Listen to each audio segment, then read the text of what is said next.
네, 안녕하세요. 오늘 또 진행을 맡게 된 은혜로운 일정의 장은희입니다. 우리는 앞으로 어떤 일정을 좀 체크를 하고 앞으로 투자 전략을 좀 잘 꾸려가야 할까 고민되는 시점일 것 같은데 이 시점에서 제가 한번 도와드리면서 일정 체크 플러스 알파로 중요한 이슈까지 하나씩 꼼꼼하게 체크해보는 시간 마련해 보도록 하겠습니다. 자, 먼저 오늘 가장 중요한 이슈 중에 하나가 카카오 실적 발표라고 볼 수가 있겠죠. 최근 오픈 AI와 또 협업 소식까지 있었던 카카오 과연 어떤 성적표를 공개했는지 화면 통해 알아보도록 하겠습니다. 일단 2024년 4분기 1조 9천억 원대 거의 2조 가까웠습니다. YOY 기준으로 일단 마이너스 2% 성장률, 영업이익 같은 경우에는 1천억 원을 조금 넘어서는 움직임 보이면서 전년 대비해서 34% 급감했다라는 성적표가 나왔습니다. 왜 이렇게 매출 그리고 또 영업이익이 꺾였나 이 부분을 살펴봐야겠죠. 특히 영업이익 같은 경우에는 정말 큰 폭으로 꺾였기 때문인데 바로 TMF 사태라고 볼 수가 있겠죠. 예, 카카오페이의 일회성 대손 상각비 그러니까 회수하지 못했던 이 외상 금액 이 영향으로 인해서 영업이익이 큰 폭으로 꺾였다라고 카카오에서는 이야기를 하고 있었습니다. 자, 그리고 카카오의 지난해 연간 매출액도 함께 살펴보셔야 될 것 같은데 전년 대비해서 한 4%가량 증가한 7조 8천억 원가량을 기록을 했었고요. 영업이익 같은 경우에도 7% 증가해서 거의 한 5천억 원 가까운 이야기를 냈다라는 성적표를 냈다라는 이야기 한번 들어봤습니다. 자, 일단 네이버와 굉장히 비교된다라고 볼 수가 있습니다. 네이버 같은 경우에도 또 최근 실적 발표를 했었는데 매출이 10조 원을 사상 처음으로 돌파를 했고요. 영업이익 같은 경우에도 2조 가량이나 됐습니다. 전년 대비해서도 거의 33% 가량 폭증을 하는 이런 좋은 호실적을 발표를 했었는데 카카오는 그러지 않았죠. 자, 그러면 카카오는 왜 이렇게 좀 지지부진한 실적을 냈는지 이야기 하나씩 나눠보도록 하겠습니다. 네. 그러면 왜 시장의 기대에 또 미치지 못했던 성적표를 냈는지 함께 이야기 나눠보도록 할게요. 카카오 같은 경우에는 크게 이 두 가지 부문으로 나눈다라고 생각을 해 주시면 됩니다. 먼저 첫 번째가 플랫폼이고요. 이 두 번째가 콘텐츠입니다. 플랫폼 같은 경우에는 그래도 꽤 선방하는 성적표가 나왔죠. 4분기 매출 부분에 있어서 전년 동기 대비해서 10% 가량 증가했고요. 그리고 톡비즈도 좋았습니다. 플랫폼 기타 부분에 있어서는 모빌리티 쪽에 있어서 좀 실적의 개선세에 일어나게 되면서 실적 견인을 했다 이런 이야기가 나왔습니다만 콘텐츠가 문제였다 보시면 좋을 것 같아요.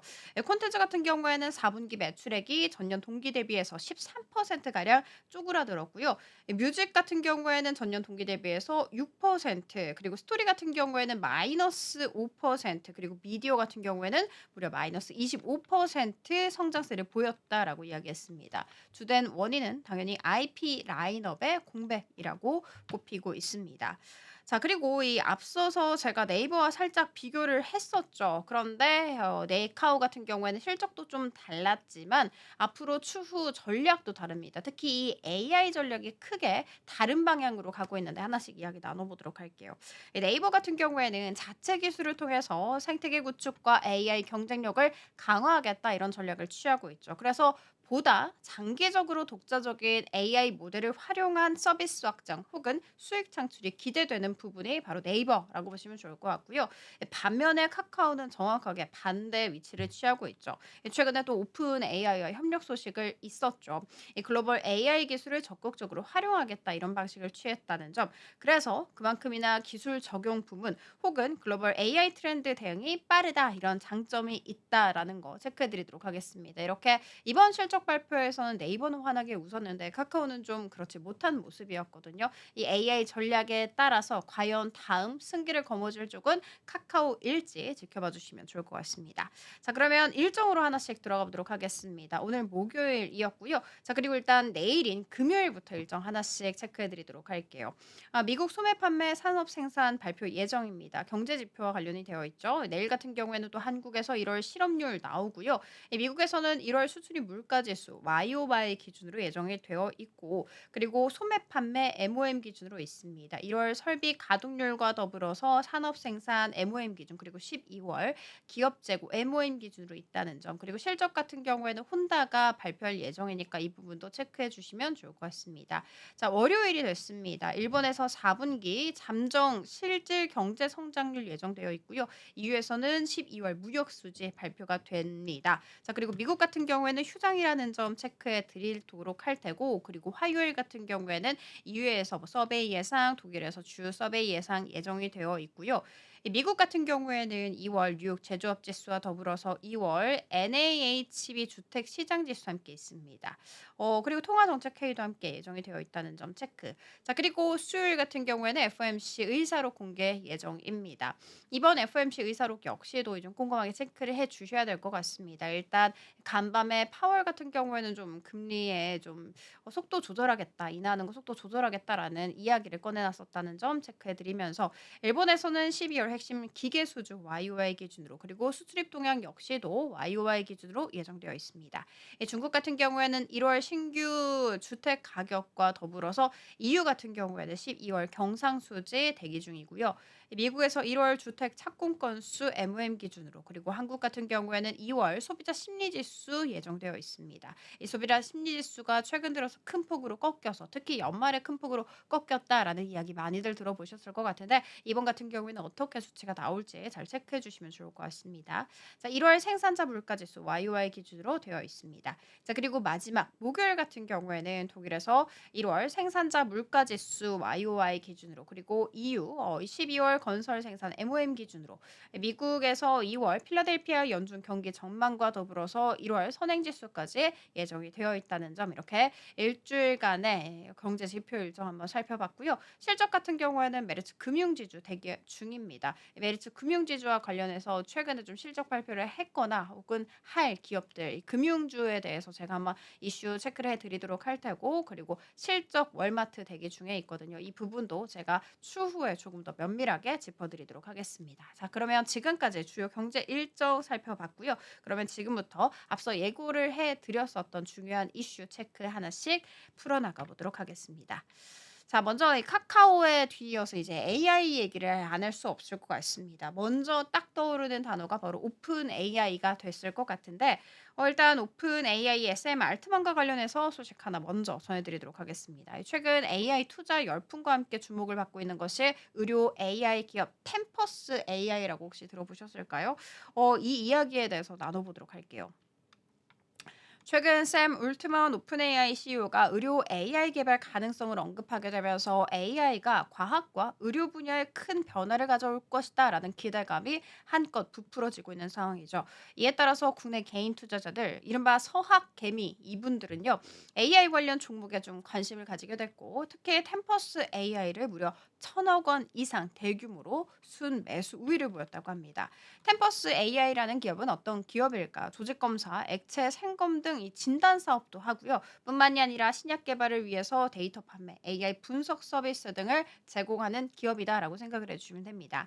이러한 사업 모델 덕분에 시장에서는 의료 AI 대표 기업으로 주목받고 있는 상황이고요.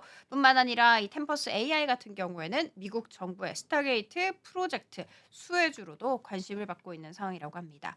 이 프로젝트 같은 경우에는 AI 기술을 활용한 국가 혁신 전략 중 하나로 의료 AI가 중요한 역할을 할 것으로 예상되고 있는 찰나죠. 그리고 낸시 펠로시 전 미국 하원 의장의 주식 콜 옵션 매수 소식까지 전해지면서 투자자들의 관심을 훨씬 더 끌어올리고 있는 상황이라고 합니다.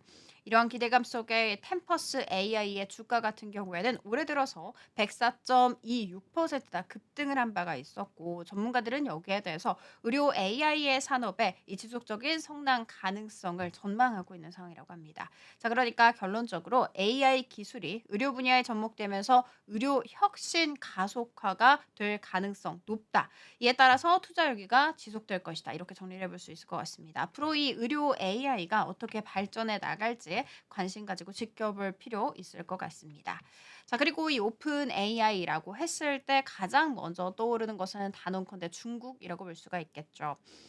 이어서 이 중국 AI 산업의 성장과 주요 AI 기업들에 대해서 이야기 한번 나눠보도록 하겠습니다. 최근 중국에서 생성형 AI 기업들이 급증을 하고 있다고 합니다. 그 숫자가 급증을 하고 있다고 해요.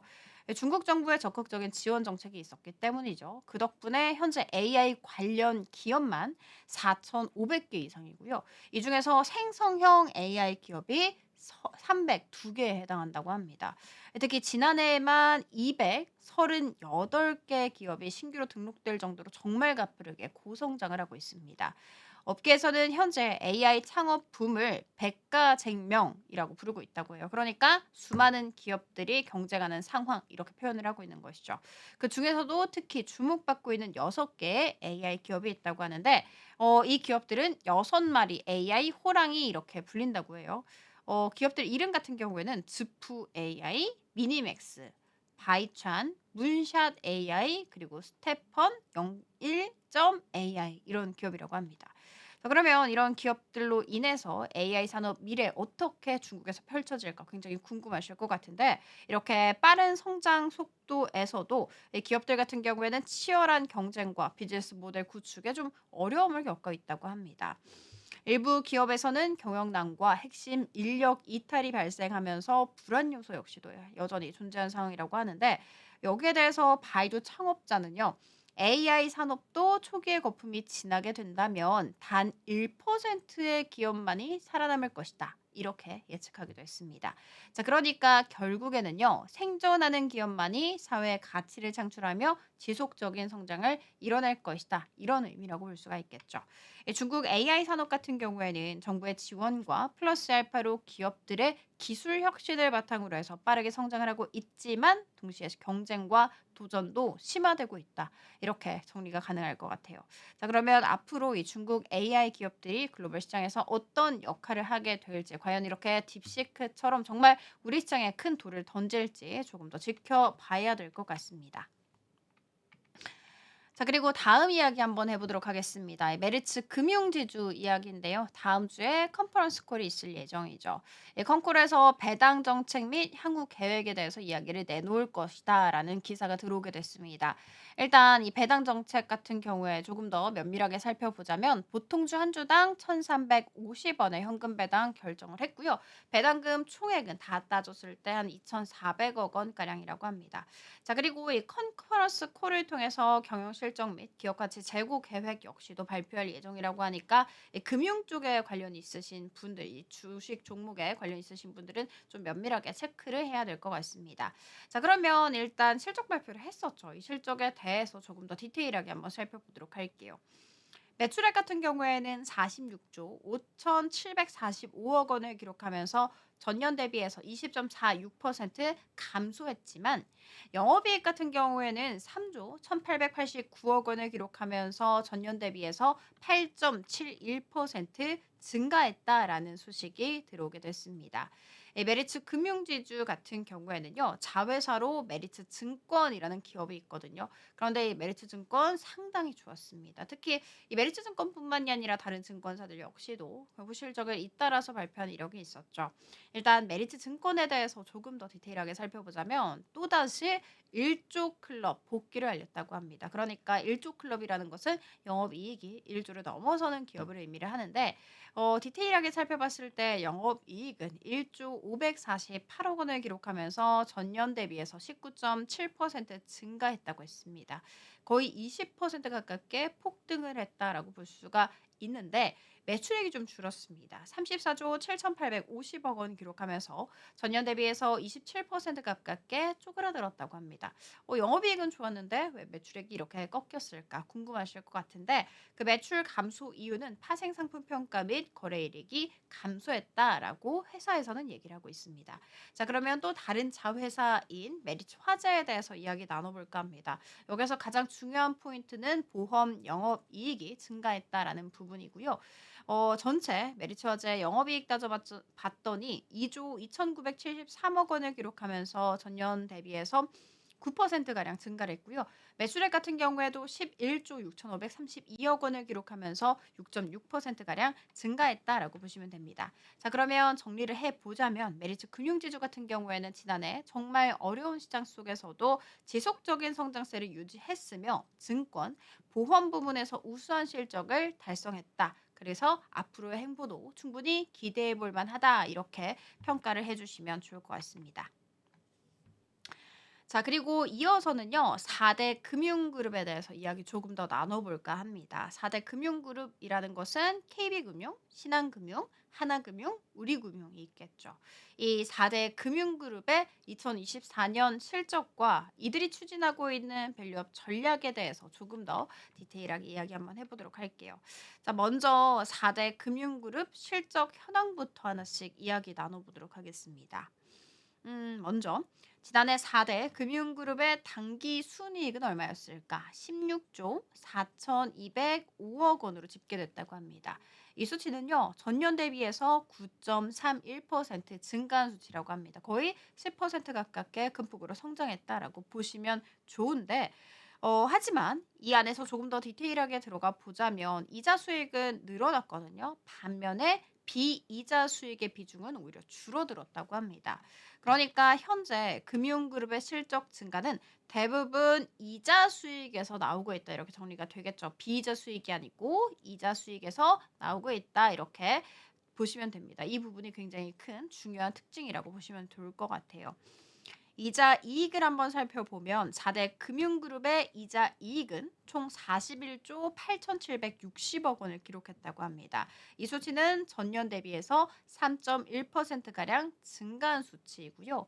그리고 최근에 금융그룹들은 공격적인 또 밸류업 공략을 하고 있죠. 이런 전략을 계속해서 추진하고 있는 상황입니다. 특히 자사주를 매입한다던가 아니면은 자사주를 소각한다던가 이런 여러 가지 방법들을 통해서 주주 환원 확대에 조금 더 집중을 하고 있는데 살펴보도록 하겠습니다. 자, 금융지주별 계획 하나 나눠보도록 할게요. 밸류업과 관련해서입니다. 자, 일단 KB금융 같은 경우에는 1조 7,600억 원 규모의 주주 환원을 하겠다. 이렇게 이야기를 했고요. 신한금융 같은 경우에는 1조 7,500억 원 규모로 하겠다. 하나금융 같은 경우에는 4천억 원 규모로 하겠다. 마지막으로 우리금융 같은 경우에는 1,500억 원 규모로 하겠다. 이렇게 각기 다른 모양으로 다른 규모로 주주환원 정책을 펼치고 있다는 점 체크해 드리도록 하겠습니다. 자, 그러니까 정리를 한번 해보자면 4대 금융그룹은 이자 이익 중심의 성장을 보였고 밸류업 전략을 통해서 주주환원 확대에 집중하고 있다. 이렇게 한 줄로 정리가 가능하겠죠. 그렇지만 일부 금융사의 자사주 매입 변동성이나 자본 여력 부족 등의 이런 문제가 제기가 되고 있기 때문에 향후 이런 금융그룹들이 이를 어떻게 해결해야 할지 지켜볼 필요는 있다고 합니다. 앞으로 금융시장의 변화와 함께 비이자 이익의 확대 플러스 알파로 안정적인 주주환원 정책이 중요해질 것이다 라고 업계에서는 이야기를 하고 있습니다.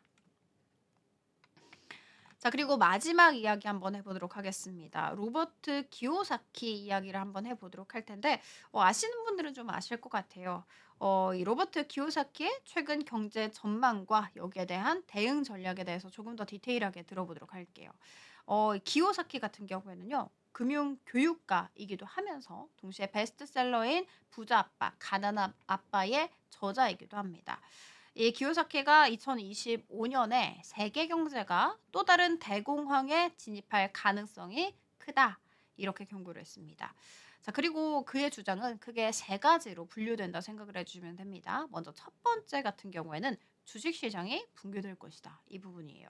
역사상 가장 큰 주식시장 붕괴가 예상된다라는 코멘트를 꺼내놨었고요. 그리고 두 번째는 대규모 실업 사태가 이어질 것이다. 이렇게 이야기했습니다. 기업들의 연쇄 도산과 함께 실업률 역시도 급증할 것이다 라는 예상을 했습니다. 그리고 세 번째는 부동산 압류 사태에 대해서 언급을 했습니다. 주택 가격이 폭락을 할 것이며 압류 역시도 증가할 것이다. 이렇게 이야기했다는 점 알려드리도록 할게요.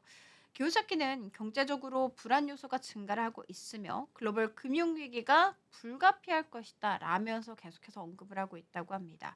그렇지만 위기 속에서도 투자 기회가 있다라고 강조를 하면서 자 그러면 지금부터는 이 기요사키가 정말 힘든 장세 속에서 어떤 걸 주목하고 있는지에 대해서 이야기 나눠보도록 하겠습니다. 자, 기요사키가 추천하고 있는 주요 투자 자산은 무엇이 있을까? 먼저 금과 은입니다. 인플레이션과 금융 시스템 불안정성을 해지하는 안전자산이 바로 금과 은이라고 볼 수가 있겠죠. 이 금과 은은 경제 위기 시에도 가치가 유지될 가능성이 높다라고 기요사키는 이야기했습니다. 자, 그리고 두 번째는 보이시는 것처럼 비트코인이었습니다. 기존 금융 시스템에서 벗어난 대체 자산이 바로 이 가상화폐 비트코인이라고 볼 수가 있겠죠. 이 비트코인은 전통적인 화폐 가치 하락에 대한 대응책이 될 수 있다라고 이야기하기도 했습니다. 자, 그리고 마지막 세 번째는요, 부동산 투자를 꼽았습니다. 단 주의는 필요하다라는 멘트도 함께 덧붙였는데 자세하게 살펴보자면 이 부동산 가격이 하락할 경우 말 그대로 폭락을 할 경우에 저가 매수 기회가 발생한다고 합니다. 그렇지만 이 저가 매수 기회가 발생을 했다고 해서 모두 다 매수를 하면 안 되겠죠. 적절하게 올라갈 수 있는 부동산에 대해서 투자를 해야 될 텐데 오피스 빌딩 및 소규모 상업용 부동산 같은 경우에는 가장 위험한 투자처라고 분석을 하고 있었습니다. 자, 그리고 기요사키 같은 경우에는 이런 단순한 투자 외에도 이 경제적으로 좀 불확실성에 대비하는 전략을 여러 가지 제시를 하고 있었는데 어떤 전략인지 하나씩 이야기 나눠보도록 할게요. 크게 세 가지로 한번 나눠봤습니다. 먼저 첫 번째로는요. 생존 필수 산업에 투자를 전략하라 이런 전략을 세웠습니다. 그러니까 축산업 및 지속 가능한 농업 혹은 식품, 에너지, 헬스케어 같은 이런 필수 소비재 관련 사업이 생존 필수 산업이다라고 볼 수가 있습니다. 자, 그리고 두 번째는요. 자기 사업 운영 전략을 이야기했습니다. 단순히 직장을 유지하는 것보다도 경제 위기 속에서도 수익을 창출할 수 있는 사업 운영이 중요하다. 이렇게 이야기를 했다는 점. 그러면서도 특히 앞서 말씀드렸던 것처럼 필수재 관련 산업에서의 창업 및 투자 기회를 고려해야 한다라고 주장하고 있습니다. 자, 그리고 마지막은요. 어떻게 보면 좀 당연한 말 같아요. 금융 지식 강화해야 한다. 이렇게 이야기했어요.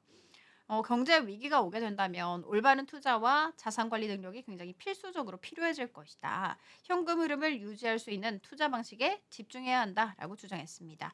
이 조언을 다시금 되새길 필요 당연히 있어 보이죠. 자, 그렇지만 이 기요사키의 예측에 대해서 신뢰성 논란이 있다는 점은 함께 알려드리도록 하겠습니다. 즉 다시 말해서 기요사키의 경제 위기 예측에 대해서 비판적인 시각도 존재한다. 이 얘기에 대해서 이야기를 해볼까 하는데 과거에도 이 기요사키 같은 경우에는 여러 차례 시장 붕괴를 예측을 했습니다.